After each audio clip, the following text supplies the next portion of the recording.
Halo traders, kembali lagi bertemu dengan saya Setio Wibowo di materi edukasi Forex dan Gold ya. Judul video saya kali ini adalah 5 kesalahan teknikal penyebab trader kena margin call ya. Bagi Anda yang belum subscribe, silakan Anda bisa subscribe dulu di channel YouTube saya agar setiap kali saya mengupload materi edukasi Forex dan Gold seperti ini, Anda akan mendapatkan notifikasinya ya. Tekan loncengnya ya teman-teman semua. Dan nanti jangan lupa di like, share, dan tinggalkan komentar Anda.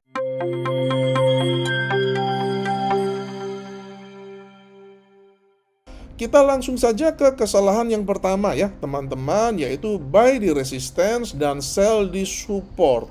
Penyebabnya adalah tidak punya trading plan, skill analisa minim, dan FOMO atau fear of missing out. Ini adalah contoh kesalahan yang pertama ya teman-teman, yaitu buy di resistance ya. Jadi ini adalah level resistance-nya ya teman-teman, sebuah support yang dia sudah terlanggar ya, kemudian dia menjadi resistance. Nah, kemudian setelah dia turun ke bawah sini, harga itu dia mengalami pullback yang cukup kencang ke atas ya teman-teman, sehingga trader yang ceroboh itu dia melihatnya begini, wah ini trennya sedang bullish nih ya kan, trennya sedang bullish, dan dia melakukan blunder dengan melakukan buy di level resistance ya, artinya dia tidak lihat kanan kiri nih ya kan, sehingga dia melakukan aksi buy di resistance ya. Skill analisanya minim, tidak punya trading plan, dan juga seringkali itu didorong oleh FOMO ya. Di sini harga itu kenceng, waduh harga runningnya kenceng nih, gua buy dah, gua nggak pengen dia nggak pengen ketinggalan harga ya kan, artinya akhirnya dengan ceroboh dia justru buy di resistance ini ya, dan akhirnya terbawalah dia turun ke bawah ya dan mengalami loss. Di sini juga sama ya, ceritanya juga sama ya teman-teman. Ini adalah ada bullish candle yang kenceng ya kan, wah dia terbawa FOMO lagi karena apa? Nggak punya trading plan, skill analisa yang minim, dan juga didorong oleh FOMO ya teman-teman semua. Dia nggak bisa menganalisa market ya, dia nggak bisa melihat bahwa ini adalah level resistance ya kan. Artinya apa? Di sini seharusnya orang itu, trader itu sell bukan buy ya kan, akan tetapi di sini dia justru buy ya. Nah, di sini sebenarnya kalau mau buy itu harus tunggu dulu bahwa harga itu dia terkonfirmasi dia breakout di atas resistensinya ini ya teman-teman, baru kita boleh ambil posisi buy. Akan tetapi selama harga itu dia belum break di atas resistance, yang harus kita lakukan, kita itu nggak boleh buy ya teman-teman semua. Kalau Anda itu memutuskan untuk tidak melakukan sell, itu soal lainnya, itu tidak menjadi masalah. Akan tetapi untuk buy di sini itu adalah sebuah kesalahan yang harus kita hindari bersama. Ini adalah contoh atau ilustrasi kesalahan sell di support ya teman-teman semua. Jadi ini kita melihat ya, harga itu dia running kenceng ya kan, trader yang ceroboh, nggak punya trading plan, skill analisanya minim ya, nggak lihat kiri kanan, akhirnya dia FOMO, waduh ini kenceng nih turunnya nih, dia sell di sini ke bawah, naik ke atas lah dia ya kan. Di sini juga kasusnya sama ya kan, dia melakukan sell di support juga ya. Di sini juga sama teman-teman, dia melakukan sell di support dan akhirnya ke bawah naik ke atas juga ya. Di sini juga sama, sell di support akhirnya ke bawah juga ke atas ya. Nah, di sini dia sell di support tapi akhirnya profit ya teman-teman semua ya. Trading itu memang seperti itu ya teman-teman. Jadi kadang itu kita melakukan hal yang benar tapi loss juga ya kan. Tapi terjadi juga, dan sering terjadi juga, orang melakukan trading itu melakukan kesalahan ya, tekniknya salah, akan tetapi profit juga iya kan. Jadi trading itu memang tidak bisa dihitung secara matematika ya, seperti itu ya teman-teman. Jadi memang susah diprediksi ya. Akan tetapi bahwa kemudian misalkan kalau ada trader sell di sini dan kemudian dia profit, hal itu perlu diingat tidak membenarkan trader untuk sell di support ya, karena sell di support itu tetap adalah sebuah kesalahan. Dan kalau mau sell itu sama saja ya, prinsipnya sama saja, yaitu harus menunggu supportnya itu untuk break baru kita boleh sell di situ. Kesalahan yang kedua adalah pasang stop loss terlalu mepet ya. Penyebabnya adalah takut, oversize, dan tidak paham risk reward ratio ya. Ilustrasinya seperti ini ya teman-teman semua, stop loss terlalu mepet ya. Jadi ini trader itu dia sudah OP buy itu secara teknis ya, itu sudah sangat perfect ya. Jadi dia buy di level support ya, ini supportnya. Jadi secara teknis itu perfect banget. Akan tetapi kesalahan trader adalah pasang stop lossnya itu terlalu mepet ya, yaitu di SL1 ini ya.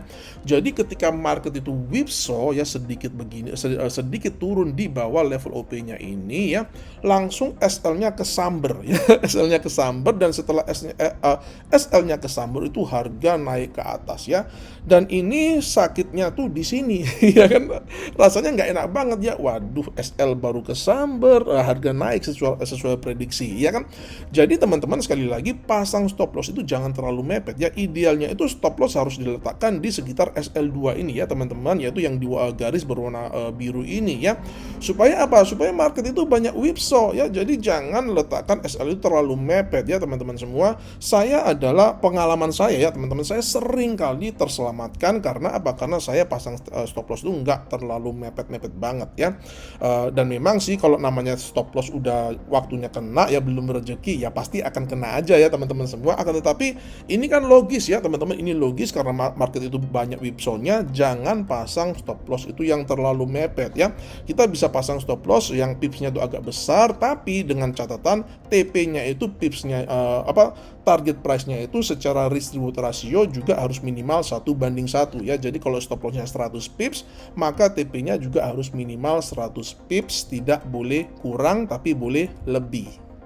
Kesalahan yang ketiga adalah kebiasaan mengisolasi time frame ya teman-teman semua, dan ini penyebabnya adalah tidak paham multi time frame analysis ya. Contoh atau ilustrasinya seperti ini ya teman-teman. Ini adalah ilustrasi mengisolasi time frame ya. Jadi yang di kiri ini adalah TF 1 menit ya, yang di kanan ini adalah TF 1 jam ya. Nah, trader yang mengisolasi time frame itu dia terkungkung pada TF yang kecil biasanya ya.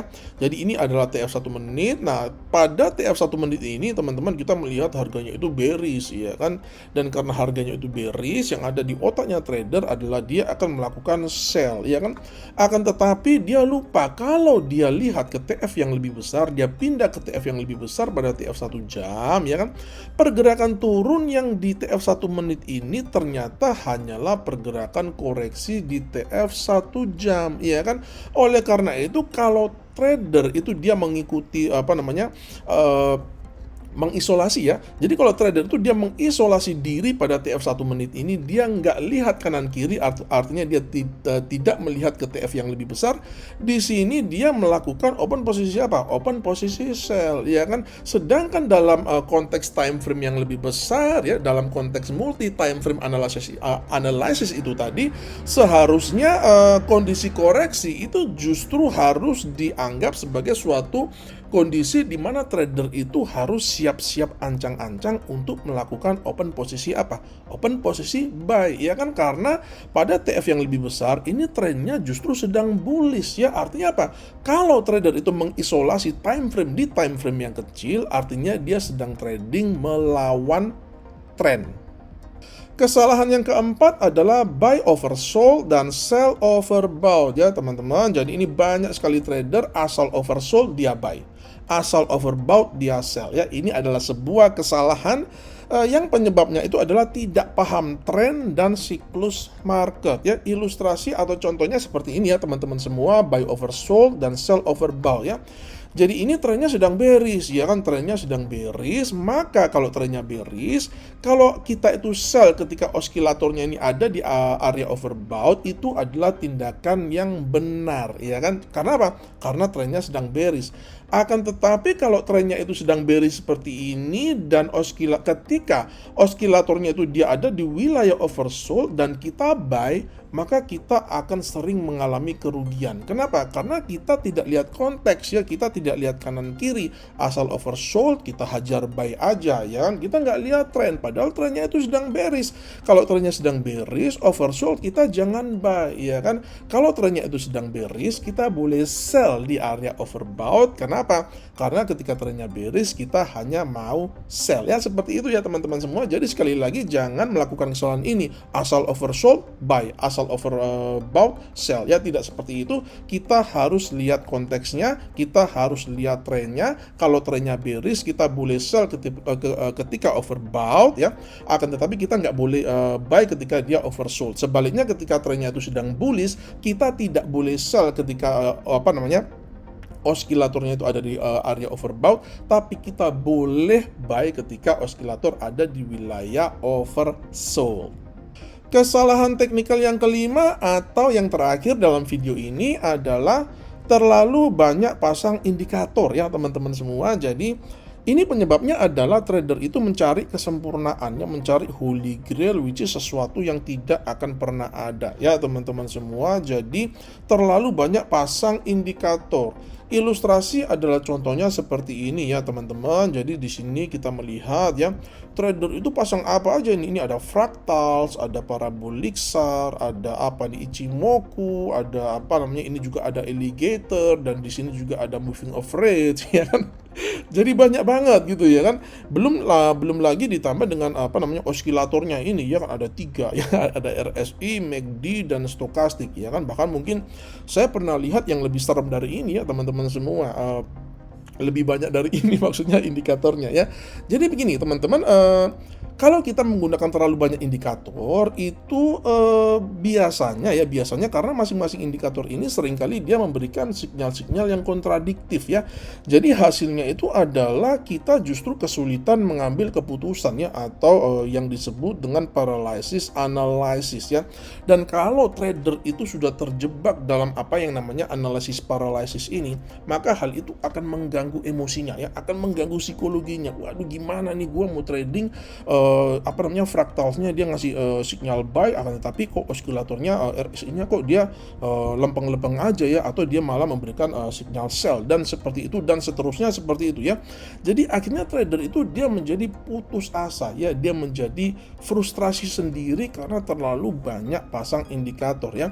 Oleh karena itu pasang indikator itu yang normal-normal aja lah ya teman-teman semua ya. Kita boleh pasang lah moving average 1 di chartnya, atau kalau misalkan mau tambah moving average, misalkan moving average-nya dibuat 2 atau dibuat 3, ya udah nggak apa-apa ya kan. Atau misalkan sebuah moving average plus apa nih, misalkan plus fractals ya, itu it's okay lah, jangan terlalu banyak ya. Kemudian oskilatornya itu ya 1 aja udah cukup lah ya teman-teman semua. Ini belum lagi kalau kita trading menggunakan price action ya kan, wah itu tambah bingung lagi ya kan. Jadi jangan terlalu banyak memasang indikator ya, karena faktor Anda itu profit atau tidaknya itu sebenarnya kan tidak hanya tergantung dari technical aja ya kan, tapi ada 3M ya. Jangan pernah lupa 3M, mind, money, dan method. Itu harus selalu inline ya, harus selalu menjadi dasar buat trading kita ya, seperti itu teman-teman semua. Jadi jangan melakukan kesalahan ini ya, jangan melakukan kesalahan ini, hindari menggunakan terlalu banyak indikator. Terima kasih sudah menyaksikan sampai habis videonya teman-teman semua. Dan jika Anda mendapati video ini bermanfaat, silakan Anda bisa share ke media-media sosial agar semakin banyak trader mendapatkan manfaat ya. Sampai jumpa di video edukasi saya yang selanjutnya, dan salam cuan.